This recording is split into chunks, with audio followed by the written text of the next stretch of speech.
Oh, you be all again then. Yeah, we're live here. We're live here. We're not going to be live when you watch it because it's recorded.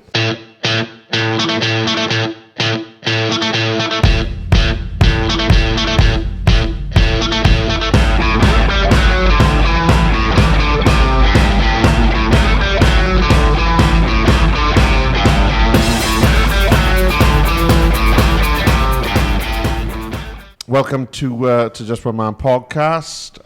We're back again, and we're back in the Iron Dragon. Complete disclaimer: there may be a point of time where a full darts team also come in and join us due to a potential double booking. And if that happens, then who knows? Maybe they want to say something as well. But yeah, awesome to be back. And as always, we just want to remind everybody that if you haven't seen the other episodes or listened to the other episodes, they're all on YouTube if you want to watch them, and on Spotify, Apple Music, and Amazon Music. Apple Podcasts and Amazon Music. You'd think I'd know this by now. And yeah, if you want to go and watch them and check them out, and obviously we're on socials at Just One Man Pod. And it's the end of the year. It is the end of the year, but it's probably be coming out the beginning of the new year. Yeah, you're going to time travel. That's what's going to happen. So that bit of tinsel, but there is like it's festive for January. So yeah, pretend that's not there. So happy New Year! Happy New Year if you're watching. And if you are watching, and Russia have dropped a bomb, Dustrovia. Good lord! So yeah, freaking hell, man. Who knows? But anyway, that's not why we're here. No, we are here for episode 16. Yeah. Flipping heck. 16. Wasn't it a year ago? Sorry, wasn't it a year ago yesterday we recorded the first podcast? It was. Well, happy birthday to us. Happy birthday to us. Happy birthday to us. And what marvellous present we've got today is... That's a bit... But he is a marvellous present. That's a bit forward. First time we met him. Well, why not? He's happily married. Oh. But yeah, we are joined by Ryan Mendez Morgan. Hi everyone. Hey, Beth. How's it going? I'm alright. Aye, fine. Sound. So yeah, for those who may have seen it, we had a guy called Luke Griffiths on recently. And I was chatting to Luke about people who would be perfect fits for the pod. And before I'd even got home, your Instagram page was in my WhatsApp from Luke. And he was just like, I'll talk to him and it'll be fine. Don't worry. So this whole thing... Is his fault. Is Luke's fault. Fuck you, Luke. So yeah, basically, fuck you, Luke. Nah, we love you really, but... So in a nutshell, and obviously we'll get into it in greater detail, but you're a man of many hats. Apparently so, yeah. You're an MMA fighter. You are a barbershop owner. Mm-hmm. You're a tanning shop. Is it a sunbed shop? Sunbed shop, yeah. Sunbed shop, not a tanning. A tan salon's been different. Are they the same thing? Really, yeah. I've never had it. Have I had a fake tan? You wouldn't know. You're cleaner. No, I've had a sunbed before. And I've got a really weird thing. I like the smell after it, which I believe is just burnt skin. Yeah. So yeah. I don't think I'd buy it off the shelf in next. But who knows? And obviously then you got the coffee shop as well. That's my newest thing, yeah. Steel Town. That's an awesome name, by the way. It is. For a coffee shop, where it's based, like. Yeah, it is very apt. It is, and it's in Port Talbot for those who may not be from the area and are thinking, what's Jordan on about? What's so apt about it? Because it's in Steel Town. Steel Town? Well, yeah, but if someone's watching... Oh, right, I'm still learning. We got people who listen to us from, like, Namibia. So basically, Port Talbot is a steel town. Well, was a steel town where most of the world's steel came from at one point. For a long time. Yeah. Yeah, but this isn't a history lesson. It isn't. If you want to find out about Port Talbot, just buy a ticket and go there. I don't know how, but plane, train, automobile. Anyway, enough of the shit. It's been a long, long week. I suppose we should start, as all good stories start at the beginning. So, Yes. for those who are unaware, I do a bit of a cheat sheet, which is this here. For those people who are watching, otherwise I could be pointing to anything if you're listening. But it's every now and again I just like to try and get some idea about some of the guests that maybe I don't know as well, and to see if there's some talking points and pinch points, because a lot of times our guests don't actually know that they've got as much as they have to say. Absolutely not. And we've had a couple of people who, I don't know if I'm going to really say much, and then they come on and it's absolutely incredible.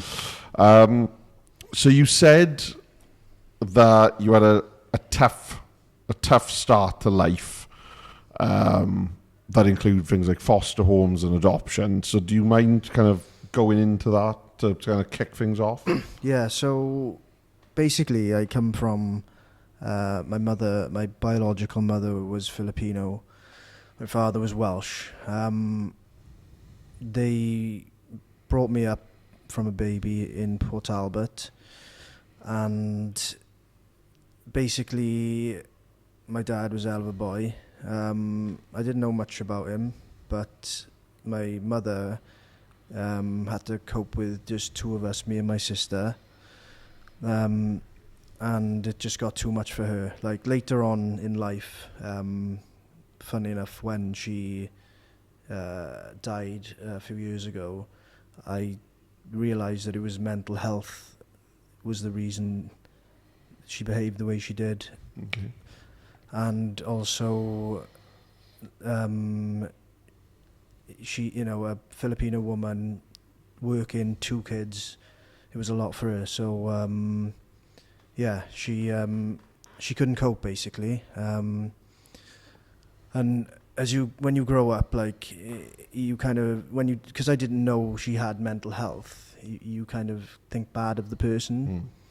You think like you kind of have a chip on your shoulder, like why didn't you treat us that well? And some of the things she did, people wouldn't, it's not normal, and people would, be really shocked at. But when I discovered how bad her mental health was, it was kind of like a relief, because that's why. She had paranoid schizophrenia and severe bipolar. She had to have like lithium injections to, so it wasn't like, you get some people these days and, they say they got bipolar and all this shit, but, she had legit mental health issues. And basically she couldn't cope. And there's a lot of things, we'd be here all night if I went into it all, but she basically had a fruit shop, which is in Steeltown. Okay. And my mother had a hairdresser's next door, which I have the barber shop and the sunbeds. And we used to run in, crawl in, me and my sister, like dirty nappy, they'd change us. My mother had the hairdressers, and there was a wool shop at the front of the shop, which was my grandma, my adopted grandmother. But one night, a lot of things happened, and one night, and it was actually a stormy night because there was thunder and lightning. That's the only thing I remember, but my biological mother just brought us into my mother now. Just said, I can't cope, take them. And my mother, which is a crazy story as well, because she actually had a car accident many years before, which didn't allow her to have kids. So Okay, yeah. I'm pretty sure if she did have kids, her arms wouldn't have been as open, because... Yeah, no. So it was like one of those things where it was meant to be. But she took us in, and we stayed with her for a while, and like it was the first time we had nice clothes for a bit. We went for meals. It was like Christmas every day compared to the life we were living. And what happened was the legal system had to intervene. So they took us back and put us into foster home because legally she couldn't keep us. Yeah. So we went through foster homes, and I don't remember all of them, but I remember a few because I was pretty young. And my sister kind of remembers, and it was just like, I remember a family, and they just weren't nice. I don't know why they fostered kids, because they were not. Yeah, they weren't fit for it. Yeah, they just weren't. And basically we went to different foster homes, and I remember the solicitor, kind of remember what she looks like a bit, but I don't remember what I did yesterday, so it's mad. But like, she basically said, you know, who do you want to be with? Like, who? And we were like, Uncle Peter and Auntie Jan, who are my mother and father now. And we had the choice, and from that moment on, we lived with my mum and dad now. And like, there is a part before where my mother sent us to the Philippines. This was when I was literally a toddler. And I speak to my Filipino family now and then on Instagram, but they're very poor, you know. She sent us there because she couldn't cope, and we're talking, you know, poor as in like huts, you know, like something that we can't imagine. You know. Because like, I had stories where I would be crawling on the floor and I'd pick up fag butts and you know, like that. It was funny. I was always naughty. Do you mean even as a toddler, I was doing naughty stuff. But yeah, we come back and we weren't in a brilliant health. So when we come back, because they didn't have enough money, so we come back, I was malnutrition. Like, the doctor said to my mum and dad, like, oh, I don't think he's going to run, because my knees were so knobbly. They said he's, you know, I was thin, but I won every sprint in sports day, so they were wrong there. Do you think that kind of the background what you just explained, it would have spurred you on, so like you wanted to prove them wrong that you can do stuff? No, I don't know. Like, the thing is, when I was growing up as a youngster, you know, when you're a kid, you always think like, oh, you have a chip on your shoulder, and you think, you know, I went through foster home, and I almost used it as a bit of like, I don't know, like to feel sorry for myself. But I don't have the right to do that, because I was brought up so well by my family now. They give me everything. I think they give me so much to make up for what I didn't have, you know, and overly a bit, I'll be honest. But that's parents for you. But like, I was watching something on Instagram. I can't remember his name. He's a doctor. He's got like long grey hair.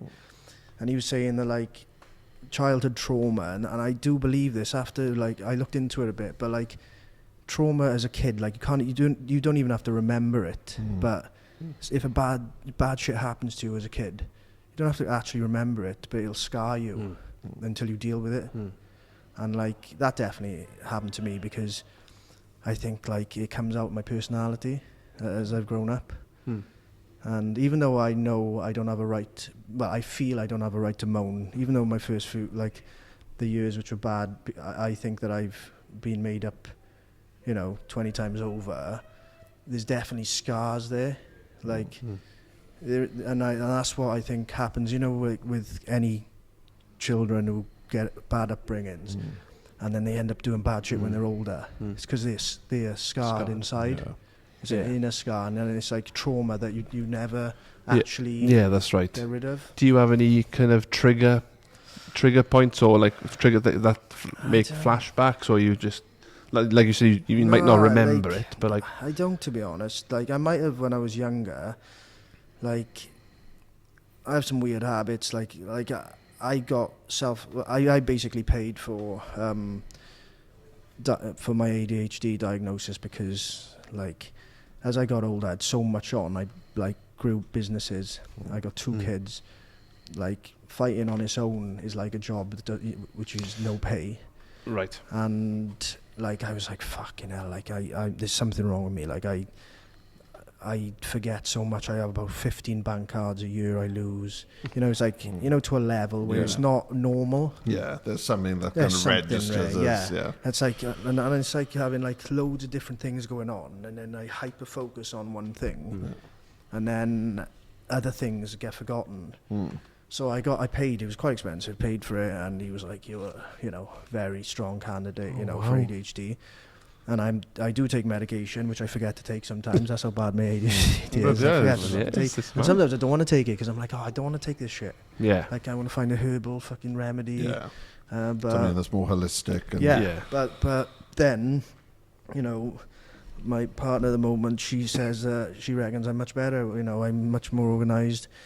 Blah blah blah. But like ADHD is real. I think so many people have it. I don't know what the real right treatment is for it, but it is real. Like it's a mad thing to have. And the older you get, the more responsibilities you have. I think that the harder it is to deal with. Yeah, well, yeah, and I think we've had a few people on, and we've touched upon it many of times on the podcast where ADHD is sometimes branded as a blanket to put over a misbehaving person or something. But I think because it's such a new thing that's come out in the last, say, 10 years, we're still trying to grasp the fact that it, like you said, it is actually a real, I don't know what to call it.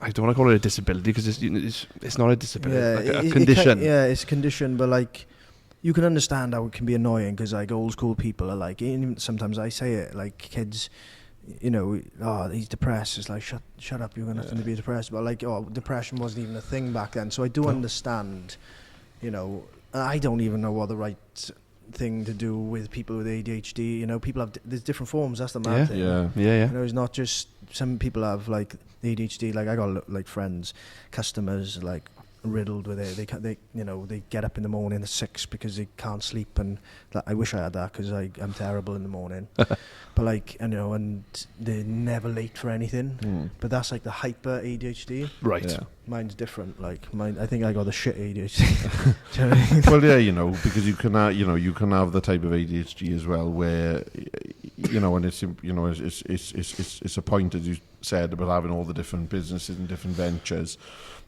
and that you'll hyper focus on one, and then that'll be the be all end all, and then you risk forgetting about everything else, and then you start then to go in a spiral thinking, but I need to sort them out as well, and that's when your head starts going because you can't juggle all the plates at once.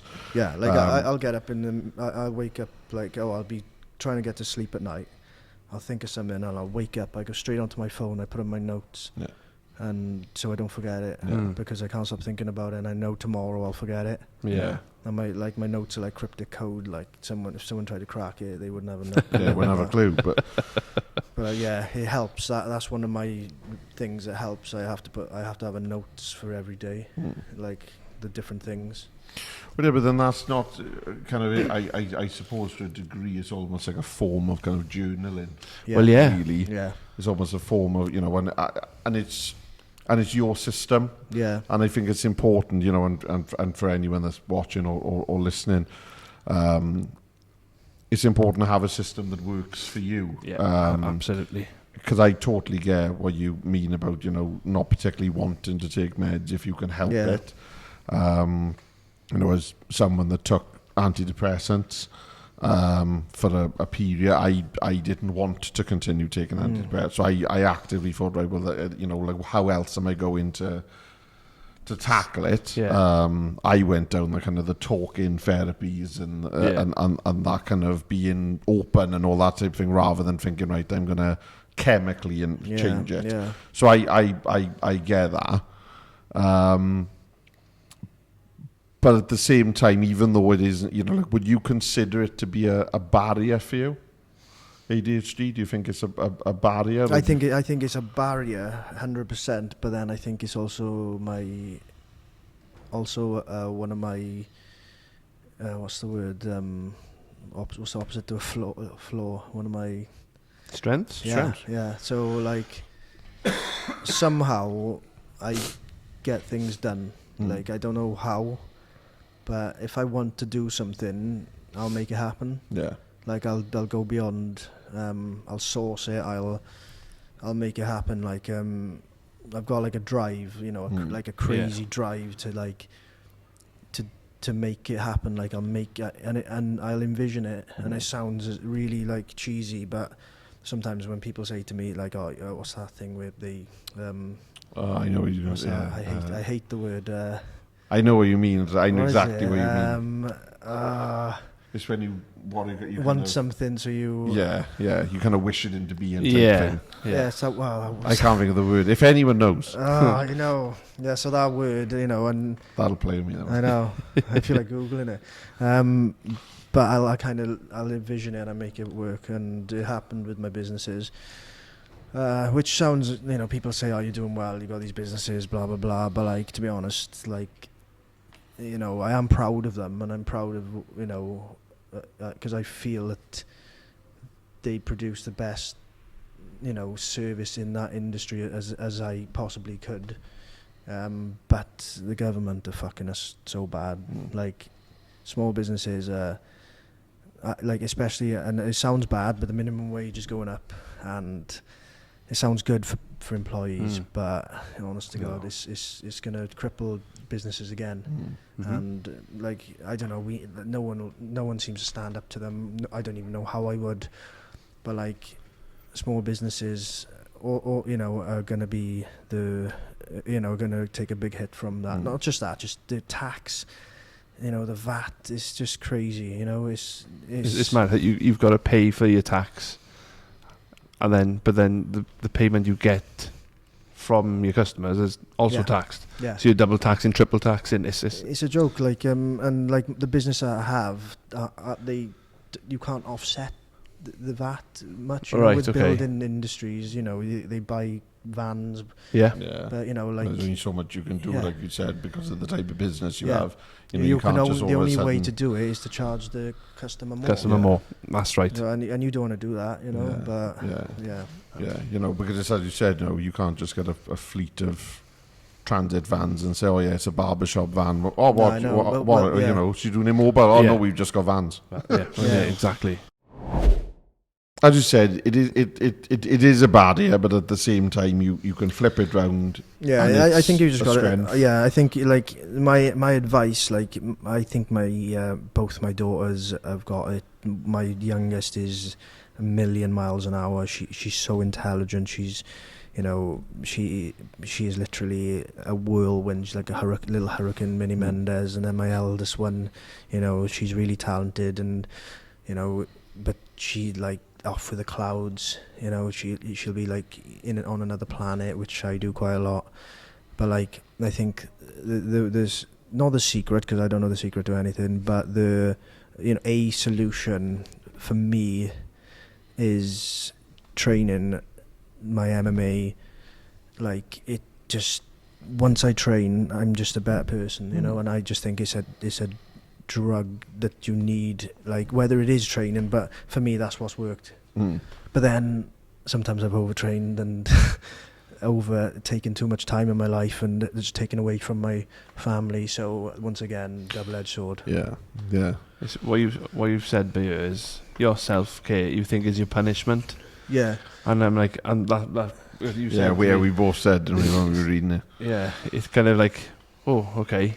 Like you were trying to explain, is like you see that your MMA, your fighting, is sort of your way to get away from kind of everything, to kind of calm your mind, but then you can overdo it maybe, and then you lose out on that family time, which you obviously exactly. So like MMA, like I can't stress enough. I don't care what anyone says, it's the hardest sport in the world. It's you got to be the toughest. The mentally, physically, it is. Unless you do it, you can't understand it. You can't understand, like, you know, you have people say, I don't know, like, you know, they do CrossFit or whatever, but like, you know, you got to be that fit when someone's trying to take your head off or choke you unconscious. You know, stay alert, stay fit. You know, 5-minute rounds. You know, it's by far the toughest sport in the world. And the good thing is, when you're training and you're doing your sparring, you can't think of anything else. No. Like, you know, weights and all that's good, but people in the gym, you see them, they're on their phone in between sets. Do you know what I mean? You can't be on your phone filming like you said, someone's about to take your head off. Like, it's literally where it's you, your teammates, you know, your coach, you're there and you're grinding. Do you know what I mean? You're grinding, and after you feel like I've earned the right to this sounds really thing, but I feel like I've earned the right to be a man. Like, I don't know if that's stemming from me always trying to prove something to myself from you know, that it probably is, but like it is what makes me feel like, you know, so and there's people do it differently, you know. It could be, I don't know,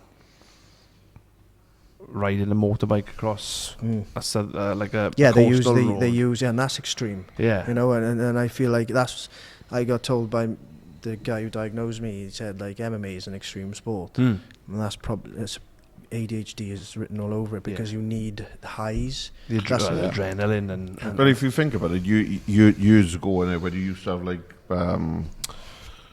all the different sports channels on Sky, and you used to have the extreme sports channel, and you'd have like the extreme BMX and then that naturally that's where MMA started off on TV. It wasn't on mainstream telly like it is now, where it's you know, it's, you know, because I think I read a few years ago that when you know the UFC was kind of born out of Pride, etc. In 1983, that it became the fastest growing sport of the last like 30 years. But it also, with that, it got legitimacy. And then when you started, then, you know, that it wasn't in kind of small venues. You know, you would go in and go into places like Madison Square Garden and go into the Sky Dome in Toronto, and it was being legitimized as a serious sport, contender. When did you kind of figure out, right, this is for me, this is a sport I want to do? How do you, as someone who I myself, as you can see, I'm not a fighter, but how do you land on this is what I'm going to do? Well, I played rugby and I was decent at it for the local sides, but it was like when you're in a team, people can let you down. Okay. And I went to this gym in Bridgend. It was a local gym, and basically it was, you know, quite a low standard. But I was basically grappling with bouncers. So it was just like a load of bouncers went, but I enjoyed it, and I was like, oh, I'm quite good at this, you know. And then I went, I joined a gym in Britain Ferry under Mike Edwards and James Wallace, and I started learning how to actually fight.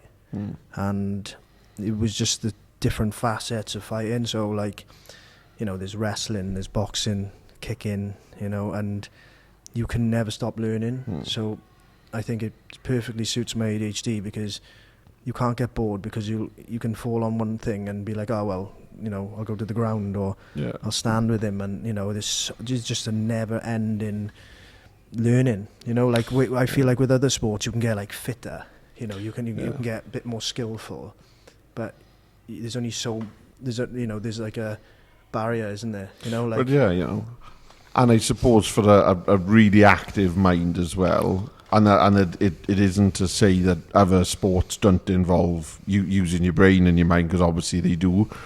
But I think if you're looking at a combat sport, I think you have that, maybe that mental satisfaction, because it is like a physical. It's like a physical game of mental chess. Yeah, that's literally what it is.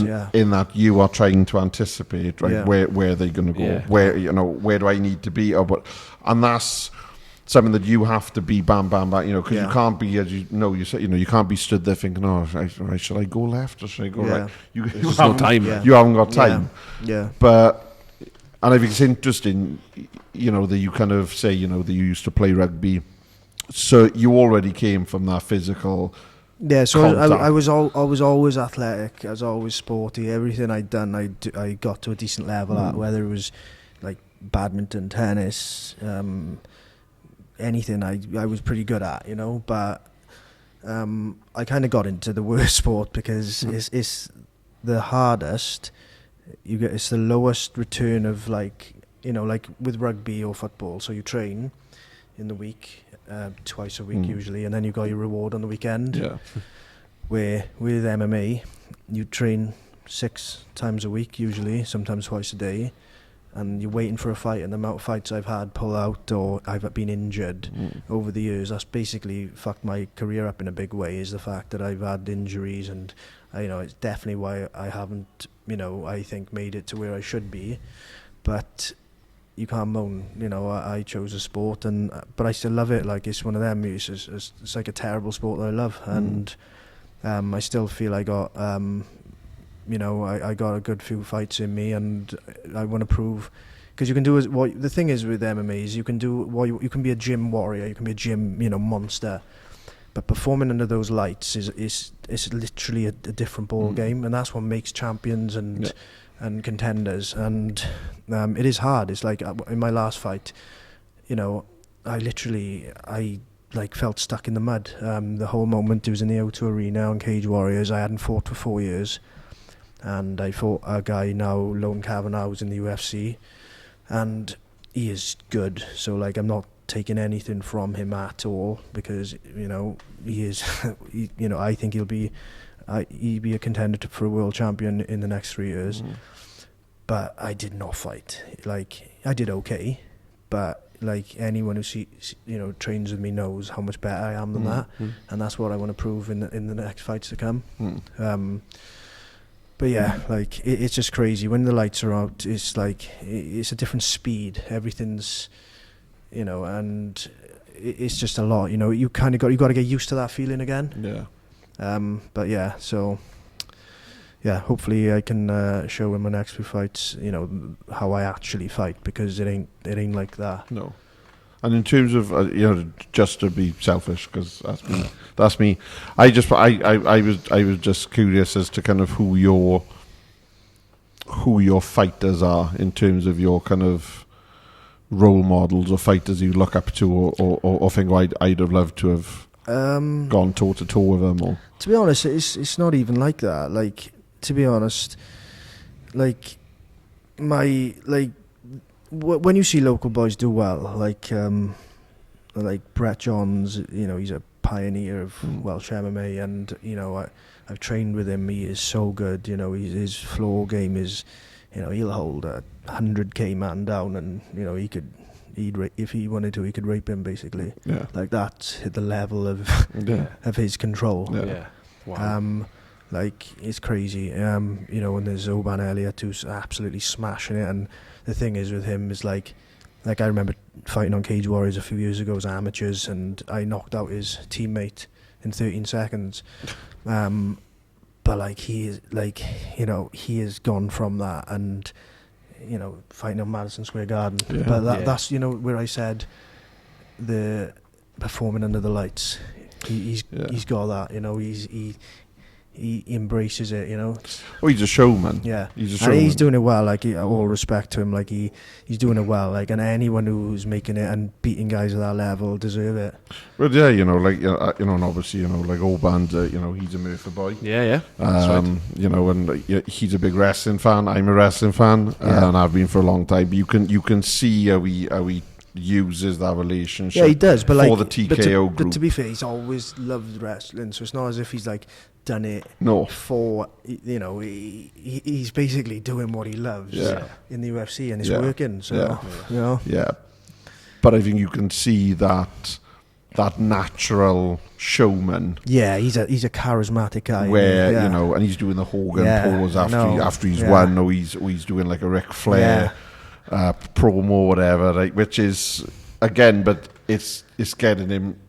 It's that next level of recognition. Of course it is, because to be that kind of full package these days. Because I'm by no means I'm no expert, but I think that if you look at fighters, maybe pre 2010. Well, basically Conor McGregor made the blueprint, didn't he? Yeah. Where they were fighters. They were in there to talk. It was quite respectful. They're entertainers in many ways, Because people get bored, don't they? They want to see drama. They want the opponents to hate each other. Yeah. Do you mean they want that? Because it makes it more, appealing, doesn't it, to watch?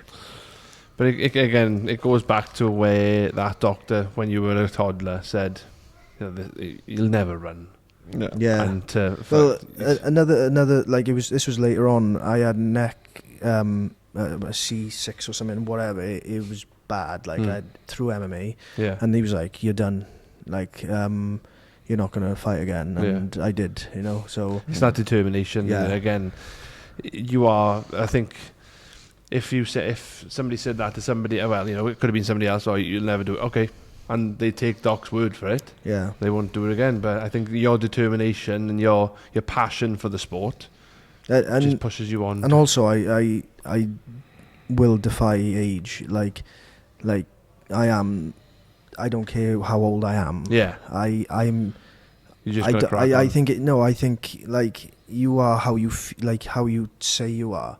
So like, I like the boys in the gym. Most of them were 18, 19, 20. Early 20s, and they're athletic, and they got fuck all to think about. A lot of them, they there's one Christmas, he's one kid, and you can tell, like, he basically goes home and he studies, he's developing, he's doing really well in the amateur scene, and he goes home because he ain't got nothing else to do. Do you know what I mean? He ain't got no businesses, he ain't got no kids. He's going home, he's studying, and he comes back to training, and I haven't got that anymore. Like, I haven't got that luxury, but like, I'm still doing well, with I'm as explosive as any of them, probably the most explosive fighter in the team, probably. So like, if they were beating me up, like, I'd leave it. The day I'm getting beaten up and look stupid, my gloves are gone. But like, it ain't happening. So you're 38 now. So like, but like, people are like, what? But like, like, I refuse. You probably still got that kind of, I'm still like the old lion, like the big dog, and like you got there is a hierarchy, isn't it, of sorts. I don't know. There's me and Ben Ellis. Like, we're say a bit older than the rest, and like, you can just see, like, obviously in terms of where we are in life is different. It's just it's we have a laugh, all the boys, but like, he's been injured. I can't wait for him. He's starting to come back, but he's had surgeries, but like, I do want him back because he's a bit older and we're just on that wavelength. And Grasshopper, I gotta say that he'll be gutted if he's watching this and I don't say he's from up around this way. So, you mentioned, in a kind of a bucket list that you don't really have a list of as such.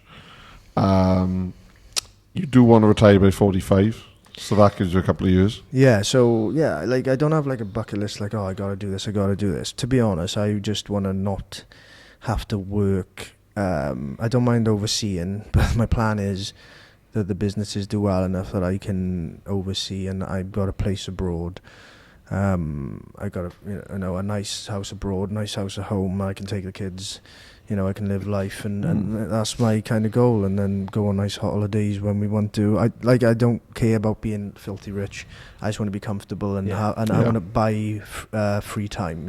I think that's the secret. Like, I always read it and stuff, but like, it's not that I want loads of money. I just want to be able not to work all the time. Do you know what I mean? Like, I think loads of money brings unhappiness, to be honest. And I think doing that, it's like you've got your business, that burning feeling of you want to do this, but you've got it, and they're working, and you can step back, and it kind of, I don't know, you might be able to then once you've got your forever home in Wales and your abroad home, I don't know, something might click in your head and go, oh, okay. And then you can kind of, like you said, you can figure yourself out. Yeah. You could... I think it's hard to figure yourself out when you're just 100 miles an hour. Like, I don't know, like, I haven't got a clue, but I just... That's kind of my goals. But will I be bored then? I don't know. Because I being bored is a bad thing with me. I was going to say that's something that, like, frightens you. Is that you get to a point where you'll be like, oh, well, this isn't ticking the boxes anymore. Yeah, well, I think I'll always be that kind of guy. I'll have to find something, like when I can't fight, and I'm gonna have to I'll probably drive the businesses more, because to be honest, when you're training in fight camps, it is quite hard to do everything else as well. I got so many staff. I was gonna say staff is so honestly I got good staff, but you get stress from them, you know. Every member of staff has a different personality, has different problems, has different excuses, and you've heard it all, you know. And sometimes I don't want to be the fucking boss. Sometimes I'm just you know. But you let your eye off the ball, and then things, you know, the businesses start, you know, not being as good somewhere. You know that thing where I said with the ADHD, and it's I'm I just can't be bothered to even think about it. Yeah. But yeah, it is tough. But I can't moan. So I don't want to be it's tough. And we got these businesses because I'm blessed, really. But it is stressful. And any business owner will tell you the same. Yeah, because how did that come about in terms of you kind of thinking, right, okay, well, I'm gonna start off business and very specific businesses as well. Right. So my mother had hairdressers. Something happened. She basically. She had a load of staff who let her down, and they opened up elsewhere. I was barbering from that, but it was there was two of us in the corner. It was called Rise Corner at the time, and we were just cutting hair. I was cutting hair and on my own for a bit, and I had a girl, Liz, and we got quite busy. But when the girls left my mother, there was a massive hairdressers there, just gone basically. And then I had the barbers, and I was like, Mum, let me rent it off you, and just leave it to me. So I thought sunbeds, and I extended the barbers to be bigger, and it worked. It's harder now because we've got big sunbed shops that have moved into the town, so where we were really busy, we're just busy. But the barbershop, there's 4 barbers there now. We've grown. It's called Syndicate. We're the only our style of barbers in Port Talbot. There's so many Turkish barbers. They've literally, they're everywhere now. Well, you could literally go out here and walk down the street. I think there's 5. I think there's about 5 in the main street. Yeah, I think there should be a law against how many they got, to be honest, because they're taken away from British people. Not that I'm saying they shouldn't be, but they are taking custom away from people who grew up here, you know. So yeah, I basically there's a barbershop that's been in town for I'm 31, and I used to go there as a child. The barbershop, it was called. Oh yeah. And that's the go-to barbershop. But then one Turkish barber opened, 2, and then closes it. And then well, no, it's still going. Yeah. But it shows they're quieter. But they are quieter. But because they don't have the aesthetic. They don't have. We'll do this type of shave for you and do the hot towel. Because I got it, and it's great. And I've had a hot towel, but it wasn't years ago. You just went to go and have your haircut. And you had a chat to the big thing now. You had a chat to the person in the chair. And that was it. Whereas now it is much more. But it kind of still. I still go there now every now and then. My wife does my haircut now, as you can see. I'm joking. But no, it's like I went there, and the girls that are there said, "Oh, I can remember you when you were 3. You used to wrap you in a towel to stop you screaming." They still do now. And they still do in 20. That's what my mother's hairdressers like. She had it for 40 years, so I took it from her and made what it is, and then. Basically, I had an opportunity to open up the sunbeds in Bridgend. The owner of K2, Gareth Cooper, ex scrum half, he was like, "Oh, do you want to put a sunbed in here, a sunbed?" And I just know a sunbed never works. It's you can't do things in certain industries in halves. I said, I'll put a sunbed shop in here, but a sunbed will it's not worth my time, it's not worth your time, because people will just be like, one sunbed, and then there's a queue, I'll go to a legitimate store down the road. So I invested quite a bit, and I got it's really nice. I just seen a sunbed shop across the road. Yeah, that's right. That used to be Crown Sports.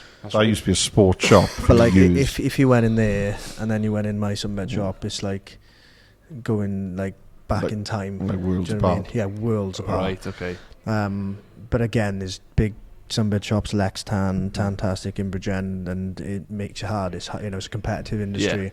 But yeah, I put that in there about 3-4 years ago. And then the building next door to the sunbeds and coffee shop in Port Talbot come up for sale. And I managed to buy it, the building, and I love coffee, like big time love coffee. Yeah. And we'd like go to Costa in town. Like, well, basically, I used to drive to Bridgend, to Monty's. I was living in Cardiff, long story. I was living in Cardiff for a bit, and I drove to Monty's in Bridgend. Like, he's got a place in Neath, really successful coffee shop. But he had a van. He started in a van and he'd go in places. Okay. I'd drive from Cardiff into Bridgend to Monty in Screwfix car park for my coffee. Wow. And then drive to Port Talbot. Like, every time he's there, it was like twice a week. Bloody you know, because like that Cold Town coffee, you know, it hits different. Yeah. Do you know what I mean? Like, people think Starbucks coffee is absolute dog shit. Like, oh yeah, they don't even make coffee well. They can't texture their milk. They, No. you know, you open up a Starbucks coffee takeaway, it'll be like frothy foam. yeah. That's shit. Yeah. Like, the coffee won't taste as nice because the texture of the milk isn't right. Right. Okay. So obviously I'm a coffee snob now. Nothing wrong with being a There's coffee got to snob. be, but like, if there's latte art in your coffee, it's not just fucking hell, MMA fighter, coffee fucking posh cunt. That's the name of the episode, sorted. But like, Have that on t-shirts. if you have latte art in a coffee, it means that the texture's done perfectly. It means that like the taste of the coffee all the way through is going to be consistent. Like you said about Haystack guy earlier, he knows because he wouldn't take a photo of his coffee. No, if it exactly. wasn't latte art. That's right. And there is a difference, you know. Yeah. What would you tell your younger self on kind of, so when you like I said, you're 38 now, what would you like to kind of tell? Would you like to change anything? Or do you think, like you've said before, is everything kind of happens for a reason, and the reason why you're at this point now is because from the lead up from what you've gone through? To be honest, right, I've done so many things I regret. Like, that's another thing with ADHD. You do things on impulse. Like, that's a really bad trait. Is like you do impulsive things that are not good. You know, and even though you may be a good person, you literally can't help yourself. Like, I don't know. Like, it sounds like you're using that as an but honest to God, like, it's crazy. Like, No, I think you can have that thing in it. That what's the expression? That bad things happen to good people, and that you're not a bad person. You're a good person that's just done a bad thing. Yeah. It's I don't think it's down then to perceptions, isn't it? over how you're defined. Yeah. But I personally don't think it defines you, because I know plenty of people who are great people, and they've made some bad decisions. Yeah. But I don't look at them with any less like love or respect. I just think, you're human. You messed up. And like the things that I've done, and things I regret, I just think that I do regret them, and I wish I hadn't done them. But if you dwell in them, you will never be happy. So you have to accept what you've done and think that that was done for some reason, and you have to just take accountability. I think that's the big thing, is taking accountability for it. Realize you're just sometimes an absolute dickhead, and just move on and try and learn from it. I don't think I always do.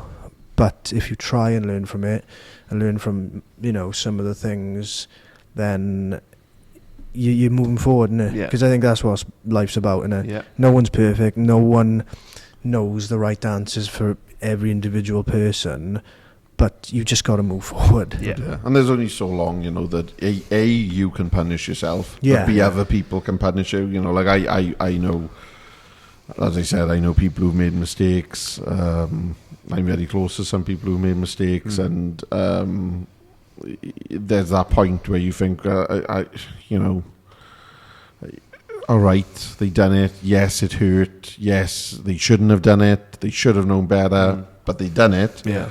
I can't change it. It's happened. Yeah. It's done. How long is the penance? Yeah. How long is the punishment? Right, yeah. You know. But people want almost. I've been there. You like, I don't deserve to be happy.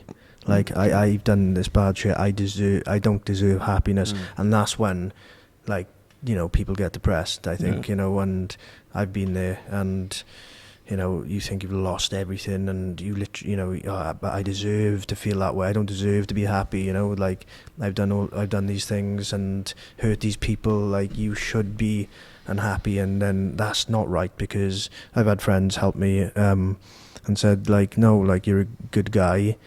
You made mistakes. you know, and you have to put the next step forward and just do things that make you happy, you know. And like with me, it's like training, and because when you're depressed, you don't want to train. You don't want to do nothing. You know what I mean? Everything just goes out the window, doesn't it? And then likewise, as you said, even though you're being told by people, listen, you know. Yeah, people just go to one ear, not the other. You can, you know. It's I always use the 100 to 1 mentality, or the 99 to 1 mentality, don't I? Where you can have 99 people may say, right, listen, you're a good guy. You only need that one person to say, but remember what you did? Yeah. And then that one number, all of a sudden eclipses the 99. Yeah. So it is, and it's you know, and it's interesting, you know, that you say and use terms, you know, like, oh, you know, like I don't feel like I deserve happiness. Do you think you deserve happiness now? I do, yeah. Like, good. I do. I think I deserve happiness. I don't think I'm a selfish person. I have selfish moments, but like, I'm the type of guy, I want everyone to be happy. Like my staff, I want them to be happy. They may not know this, but you know, I want them to be as happy as possible. My kids, you know, my family, you know, their happiness means a lot to me. So then I invest time in that, and I, you know, like, you know, I am a dad. Like, I'm not a play dad like some people, you know, they see their kid, you know, every so often or whatever. You know, I'm there for my kids, and everyone knows that. And then, like, you know, I don't get to see my kids like every day, but you know, when I do, you know, I make it, you know, make it worthwhile. Well, I don't think you can, you know, and I think in terms of, how can I put it? If you're kind of working on yourself and trying to kind of, I don't know if forgiveness is the right word, or, you know what I mean, you know, but if it's a pen and you're working back your pen, and I got forgiveness tattooed somewhere on me. You know, I don't think that there's much more that you can do other than, as you said, but just be there and be and be as good a person and as good a dad as you can be. Well, that's what I think. I think, like, you know, I didn't have the greatest start to life, and I always said I'd be a good dad, you know, and I take it seriously. I just think that, like, everything I do, like, that's the one thing. I've had moments, and I'll be honest, I've had dark moments where I've literally, and I think this is, I think a lot of people wouldn't admit it, but I've been like, I just want to fucking jump off a cliff. You know, I've literally thought, like, I can't handle it, like, this pain, I can't handle everything. I just want to fucking, like, is life even worth living? This isn't fun. But every time I've thought that, I think I got 2 girls who are gonna need them to walk them down the aisle, who are gonna need them maybe to bail them out with money, support. Do you know what I mean? You know, something may happen one day. You know, they may need my advice, and I just think, you can't be a selfish fucker. You haven't got the right to think, not to think, but to do that. You know, and I just think, you know, like, and then it's gone. You know, I'm just saying that, like, People have had those moments. I don't care who you are, how tough you are, who you think you are. People have had those dark moments, and just know that it is, that is never ever the answer, because the people you leave behind who love you, and it scars them forever. So yeah. Well, we've got first-hand experience, and well, you couldn't have said that any better, to be fair. No, obviously we've had guests on who have had suicidal ideation. We've had guests who have lost people to suicide. Obviously, we've lost people to suicide. Yeah. I'll be totally open. Stuff that nobody that knows me doesn't know. I've been in dark places, very dark places. And as you said, it happens in this really bizarre time frame, doesn't it? Because you kind of have these thoughts, and no sooner that they arrive, they're gone, because your brain is kind of in this battle. Yeah. And I always remember we had a guy on called Paul Carpenter, who I love dearly, and Paul was extremely honest and raw and very funny as well, might I add, but he kind of said that if you're having those type of thoughts in your mind, in some way it's your brain trying to warn you, because the human body, a human being, should want to survive by design. Yeah. It's the same reason that before you fall you put your hands out. You don't want to hurt yourself. Yeah. You can't punch yourself really because you don't want to hurt yourself. Yeah. So if your brain is having those thoughts, it's a sign that something's not firing correctly. Yeah. And then we've referred to as a heart attack of the mind, which is a statement that'll stay with me forever. Me too. But I think it's interesting, because as you said, it is something I think a lot of people experience, and they may not want to admit it, or they may not want to talk about it, but I do think it's a lot more prevalent than what it appears. But but big respect, and thank you for saying that. Yeah, takes it's a big thing. Yeah, but no, like you said on these, it's like going back. It's like those scars that you've got create you now, and that you believe that nobody stops learning, and we're constantly evolving. No one's the same person from this day to the next to years later, and I think that sort of statement is totally true. Yeah. It's like you said, you've got scars, you've done silly things. Everybody's done silly things, but it takes you to kind of either change yourself or takes you to where you are now, and I think it's just self-acceptance for everybody. Yeah. Everybody needs self-acceptance, and they need to think that I've got it bad, but someone's got it worse. Yeah. That's what I always think. I think that, right, when I feel like hard done by, or my daughter said the other day, she was like, "Oh, Dad, I've been feeling really down," and I said, "I understand, and it's okay to feel that way." Yeah. But you have a really good life. You have a loving family. You have things that people would dream to have. So just think about that every time you feel that way. Yeah. And exactly. I think everybody should do that. Yeah, absolutely. Well, yeah, and I think even that, though, the fact that you're willing to engage, because as someone of 38 years of age, I'm 35. You're a pup compared to us. Hey, I'm a pup compared to him. But it wasn't done. No. When if you said, "Oh, I'm not feeling great," it was why? Man up. That is which is such a dangerous term to throw around. I know. Whereas the fact that you're willing to have those conversations and say, "Listen, I'm listening to you. I hear what you're saying." Yeah. But here's another way of thinking about it. Yeah, exactly. Again, you talk about trying to be the best dad you can be. You're already hitting markers just by having those conversations, because some people, unfortunately, don't know how to do it. No. Or they can't.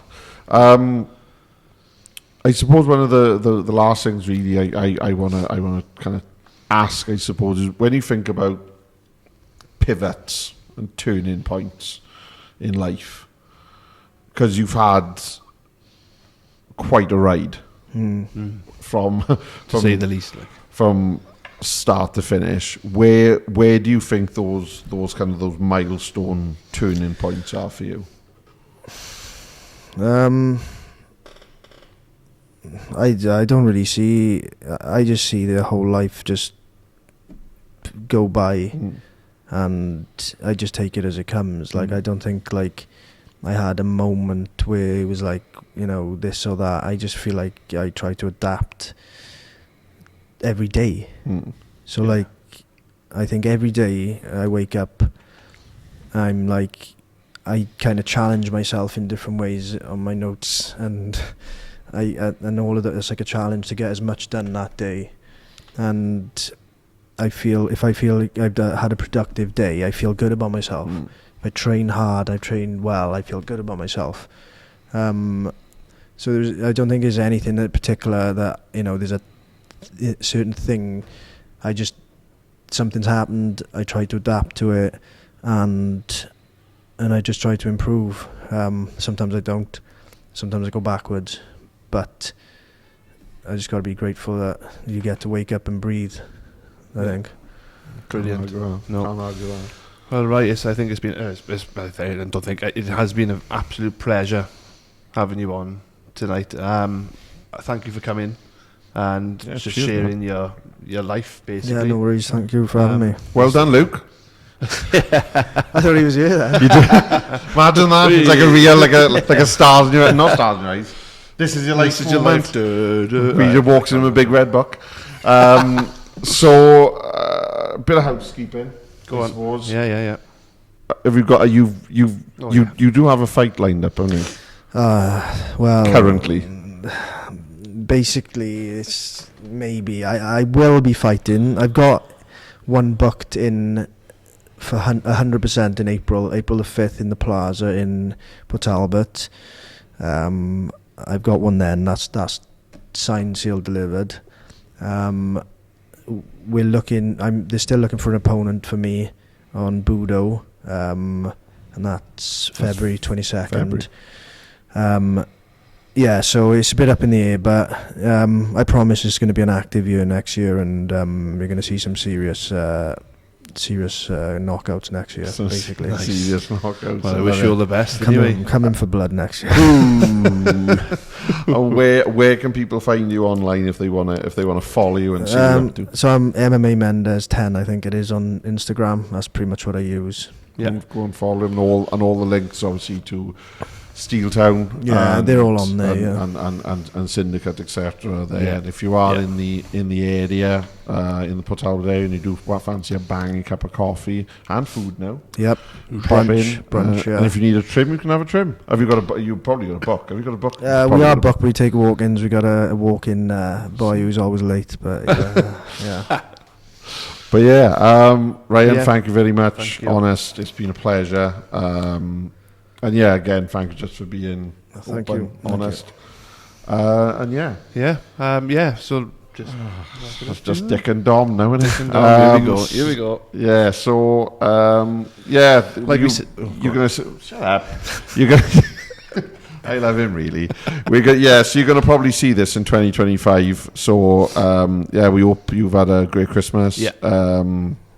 And we hope you have a great New Year. You've had a great New Year. And for anyone watching in Merthyr, if I've seen over the festive holidays, I can only apologise for anything I may have said to you for I've had a drink. We've got lots planned for the rest of the year for 2025. Yeah.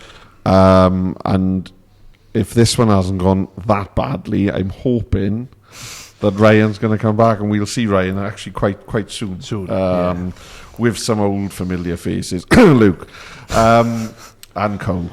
We got some exciting stuff coming up. Yeah. If he's still in the country. If he's still in the country, you're Judas. I know. What's wrong with this? Currently, where we are, it's literally, I don't even. It's literally, it's like Noah's just done a parallel parking outside in his ark. Again. So thank you very much. And anything from him? No, nothing from him. Well, thank you for watching. Follow us on all the socials, click subscribe, and the little bell button on YouTube as well, so you're notified every time we post. And we shall see you soon. See you soon. Take care. Cheers, guys. Bye. Ta-ra.